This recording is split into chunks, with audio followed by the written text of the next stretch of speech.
بسم اللہ الرحمن الرحیم۔ السلام علیکم ورحمۃ اللہ وبرکاتہ۔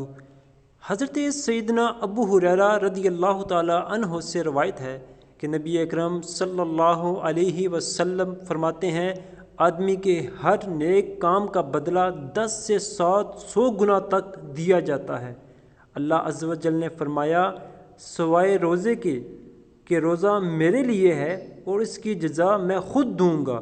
اللہ عز و جل کا مزید ارشاد ہے، بندہ اپنی خواہش اور کھانے کو صرف میری وجہ سے ترک کرتا ہے۔ روزہ دار کے لیے 2 خوشیاں ہیں، ایک افطار کے وقت اور ایک اپنے رب عز و جل سے ملاقات کے وقت۔ روزہ دار کے منہ کی بو جو اللہ عز و جل کے نزدیک مشک سے زیادہ پاکیزہ ہے۔